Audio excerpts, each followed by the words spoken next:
I want to just tell you about our first person. Kimberly Kopack is our first storyteller, Captain Kimberly Kopack. What I have appreciated learning in the last little bit of time is that she is working at West Point, an amazing woman who's also had time with Special Forces, and also is now teaching the next generation of leaders that will serve as officers, the importance of care for unit, but also care for self, and how critically important it is to have this woman of the Afghanistan conflict with us today. So, Captain, it's good to have you here.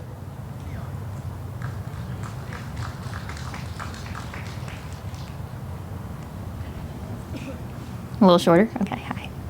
There we go.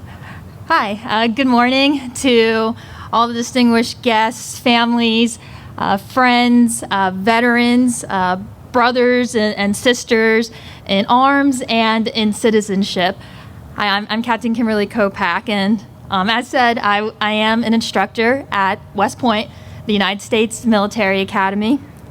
And because of this, anytime I have an extended speaking role, I make sure to let my students know up front what the big lesson is going to be. So you're my students today. It helps keep me honest. All right, so today's lesson is how to maintain a strong sense of self in the face of doubt. And I'm humbled, and I really do thank you for this opportunity to allow me to tell my story. But first, please permit me a second to wish a happy Veterans Day to some of the special veterans in my life. My father, Andrew, and my little brother and sister, Chris and Jesse, my brother, Randy, my fiance, Max, and my pop-pop, my grandfather, who's currently providing Overwatch in heaven. So growing up as a proud artillery Marine's daughter, happy 244 years, by the way, and in a family marked by blood, sweat, and tears in over 7 decades of continuous military service, I knew what my destiny was. And it was important to my father that all his children understood the sacrifices of our family and of our veterans, and how sacrifice and service is the foundation to the safety and protection of the American people, both physically and ideologically. I saw this foundation shaken my freshman year of high school on September 11, 2001, and the panic around me sparked an uncertainty that I never wanted our country to feel again. So my path was clear. There were important things happening in the world, and in the arguably tumultuous mind of a young teenage girl, especially mine, there was one stable certainty, and that was my sense of self. And my self was confident, I had moxie, and a mind towards service. And from that grew my personal life mission, which was this desire to lead people through chaos and to make a positive impact. So I thrived on challenge. So if you gave me an obstacle, I was going to overcome it so that others might not have to. And that was birthed from my loving role as a big sister, and I wanted to translate that into a future role as a leader of troops in combat. So this is what led me to want to commission into the U.S. Army as a field artillery woman and talk about an obstacle. So in 2009, the opportunities for women were still very limited. Combat integration was still a topic of discussion, but at grassroots, I was not seeing a whole lot of change in field artillery. I couldn't serve as a platoon leader with howitzer cannons. I could not serve as a fire support officer because they supported the infantry. But I was mentally prepared for this, and I felt this responsibility to the Army and to my fellow women. If I could consistently demonstrate competence and professionalism, I could chip away at that boulder, right, that was blocking our path. Unfortunately, my boulder was a little bit thicker than other people's. My first assignment was as an executive officer at the officer basic course, to which I literally just graduated from. All right, so the schoolhouse. So I was non-deployable, right, and I had limited interaction with the guns. And I was definitely not satisfied with this. You know, to be pipelined into administrative or support roles based solely on my gender, even though it was proven that I was very competent in my military technical skills, It was very demoralizing. That's when the universe gave me this opportunity that would define me as the soldier, the leader, and the woman I am today. So in 2011, I attended assessment and selection for the freshly piloted cultural support program. Now, what was this program? This program provided a capability to Special Operations Forces by selecting and training female volunteers to engage the female population in secured objective areas where such contact may be deemed culturally inappropriate if done by a male service member. So in layman's terms, there is a significant capability gap on the battlefield. And these highly trained women would bridge that gap by accessing the female and adolescent populations of their deployed locations. The secondary effect of this program was evident as well. So at the time, Brigadier General Haas, now Major General, former commander of the Combined Forces Special Operations Component Command in Afghanistan, he told us that this program would be a historic milestone in which the whole world was watching how women would integrate into special operations. So there were many unknowns with this program, but the cultural support specialists would help define their role as enablers to elite all-male units at war. Now this spoke to my sense of self and that personal life mission, right, which was to lead in chaos and to make a positive impact. So I couldn't get to the sugary sand trails of Fort Bragg's Camp McCall. So any Fort Bragg people out here, you know what I'm talking about. And once there, I met some of the greatest women I would ever know. So, you know, being a tomboy growing up, playing on all boys teams, serving in male-dominated units, I never truly appreciated the power of sisterhood. I could be a crusader for change, but I did not have to do it alone. 54 of us would be selected, trained, and assigned to support elite teams with Special Forces and the 75th Ranger Regiment. And it was actually captured in a book, if you ever have some spare time. It's called Ashley's War. So before we move forward, again, this is my classroom, so we're going to touch back on the lesson objective for today. All right, how to maintain a sense of self in the face of doubt. So I hope you're getting an idea of what myself is about. Right now, this is the part of the story where doubt really starts to rear its ugly head. So I'll give you a couple personal highlights. So as I previously stated, the Cultural Support Program was a freshly piloted program, and we were among the first female volunteers. So we had no doctrine, right? No textbooks, standard operating procedures, no predecessors, right? We were building the airplane while it was flying. And the doubt really started to creep in when I realized that not everyone on those operational detachment teams understood how we enabled their unique mission. Or worse, they understood, but they cared not to, see the benefit of our presence. Rather, we were more of a liability. And some of these guys were not afraid to tell me this. So upon my arrival to one of these teams, one team sergeant had said something extremely troubling to me. And I wrote it down verbatim then, and it's since been imprinted on my mind. And he said, quote, "LT, I've heard good things about you. You get along with the locals, you understand fires, you keep up, you work hard. Doesn't matter. You could literally be G.I. Joe, and I would feel the same. Because here's the thing. You ain't Joe. You are G.I. Jane. And just because you're hot," I see some children out here, so I'll keep it PG, "just because you're hot stuff, right, it doesn't take away from the fact that you are a woman. You're a sexual distraction, and you're going to get my men killed. Sorry." What can you say to something like that? He acknowledged that I was doing everything right, everything within my span of control.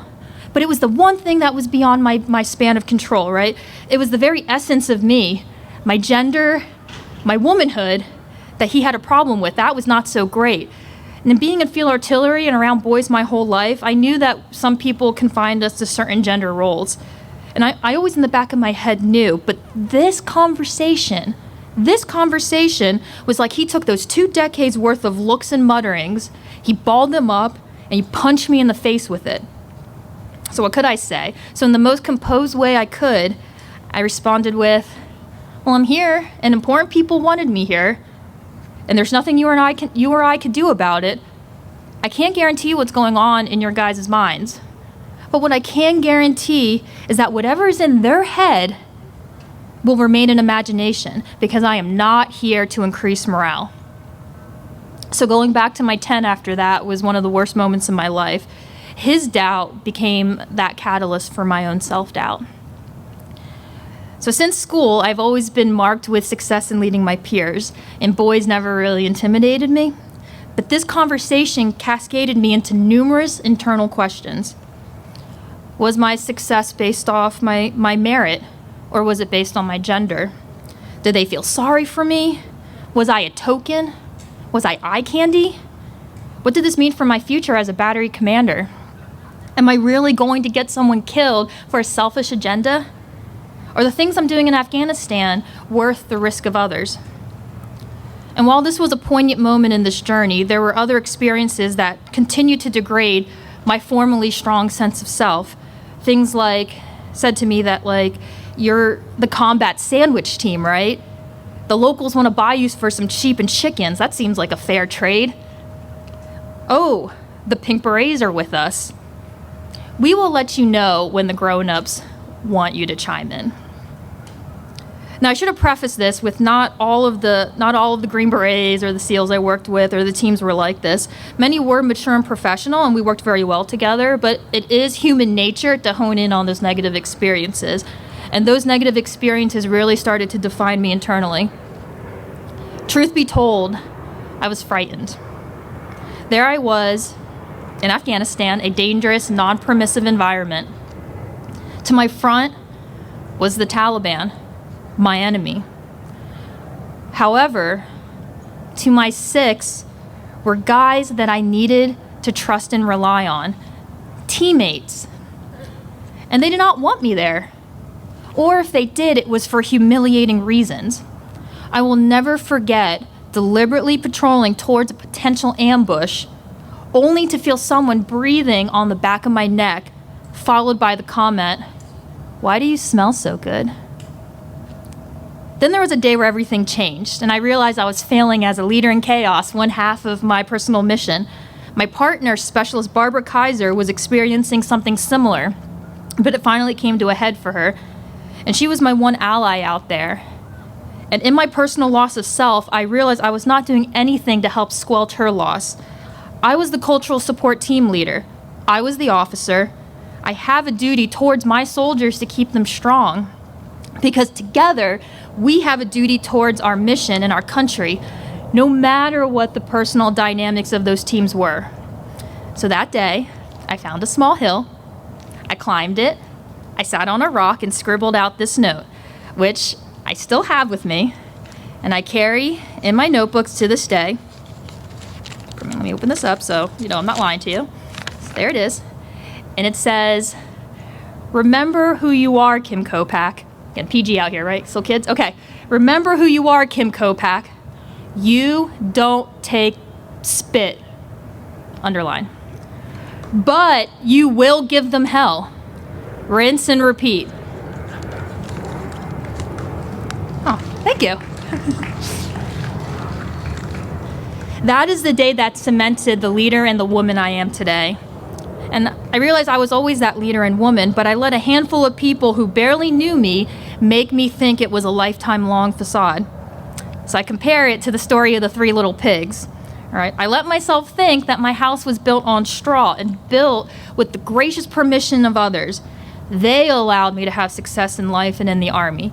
They allowed me my limited role in artillery and in combat. I should be grateful to have a house at all. But that was not the case. I spent 24 years of my life knowing exactly who I was, and just because the big bad wolf was walking up to my house does not mean he was capable of blowing it down. I am not made of straw. I am made of brick. And I myself made my own house because I wanted to. And they can huff and puff, but I will stand strong.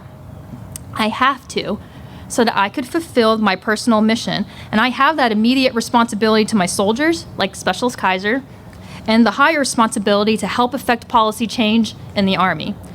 And that's exactly how this story ends. So in January 2013, the combat exclusion policy for women was lifted, and that glass ceiling was broken through. Women could go to combat and serve in infantry and artillery and armor. And someone once told me during cultural support training that to break that glass ceiling, there has to be those who are willing to bash their head against it. So back to those original thoughts on sisterhood, I realized I didn't have to bash my head alone. I never was doing it alone. This was long fought before me. And I want to thank women like this memorial is dedicated to, and their predecessors, and those that continue to crack at that glass. You maintained your class and dignity throughout, and you showed that femininity is not contrary to strength in war. And just like the cultural support mission, there are gaps in the battlefield, and we all bring something unique to bridge it. And just to close out that story with that confrontational team sergeant, he ended up seeing the error of his ways, became one of my biggest allies, and we're still friends to this day. So since my time as a CST, I've been committed to a career in developing and educating young leaders through 2 air defense battery commands, as a captain's career course instructor, and now an instructor at the United States Military Academy at West Point, where I teach this course called officership. It's not a real word, it's made up, but we made it, all right? So a lot of things can happen to you in combat, as they had to me, but if you lose sight of who you are, you will fall prey to the chaos.